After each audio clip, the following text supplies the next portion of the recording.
This is an all-inclusive guide to GoWiWi attacking. It's going to cover everything from looking at a base and why we decide to use a GoWiWi attack, to scouting for giant bombs, to looking at how heroes are going to affect the way our attack progresses, and also exact golem placement so that you have the right towers engaging the golems while your troops are safe behind.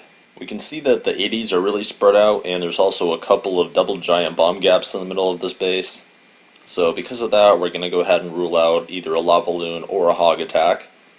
But what we do see are some long channels. Those are really good for GoWiWi attacks, so that's why we choose to do that versus the other types of attack. Going around this base and scouting for giant bombs, we're going to go ahead and look at the south side first. We notice that there's no spots big enough for a giant bomb to be. As we go ahead and move around to the left side of this base, we see that next to this archer tower, there's two spots where giant bombs could be. There's two spots between those other two archer towers on the north side. But as we move around the back side of this base, we see there's not a single spot big enough for a giant bomb. When you deploy, a giant bomb is the biggest thing that can take out a bunch of witches and wizards, so you want to avoid those and deploy away from them. Also notice the queen there. Whenever you deploy close to a queen, she'll tend to make the troops go towards her, so you want to avoid that whenever possible. Right here, I'm scouting for exactly where I'm going to drop golems. By checking the exact range that these defenses cover, I can decide exactly where I need the golems to be in order to engage the right defenses. So on this right side, if I deploy between those two cannons, I can get both cannons to focus on the golem. And on the bottom side, I'm going to try and leave out that left cannon, but if I deploy on the arch tower, I can get the arch tower and that cannon to engage. Looking in the middle here, we see that there's a 2-wall gap. That's going to be a really good spot for a jump spell, because that'll basically open up the base and make it so that the walls don't matter. So let's go ahead and watch my attack and see how well I execute. So we go ahead and get golems down first. Watch how I do wizards from the outside in. That's because we want to cut off the outsides, make sure our troops go up the middle.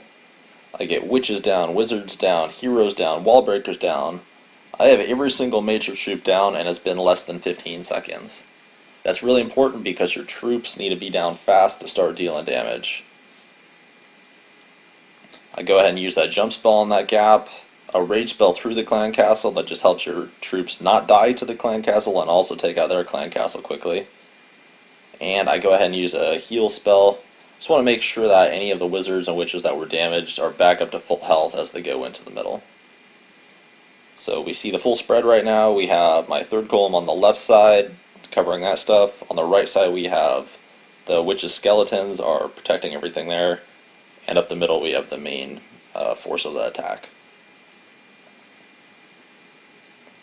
Going through the middle here, I just go ahead and drop my second heal spell. I just want to make sure that the wizards in there survive, because if we take out the middle, we know that the sides are safe.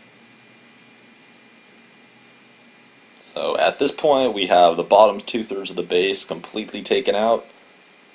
If you look on the upper third of this base, I'm down to just single target defenses. If all I had left right now were the witches, the single targets would not be able to take out the witches, so I'd win with just that. But of course it's good to have your queen and also some wizards alive, so that'll help us take out this top super fast and guarantee a very solid 3-star.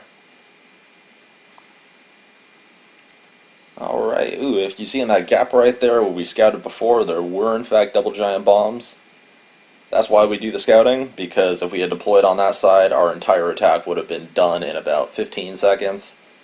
All your wizards would have been dead and you would have gotten a 1-star.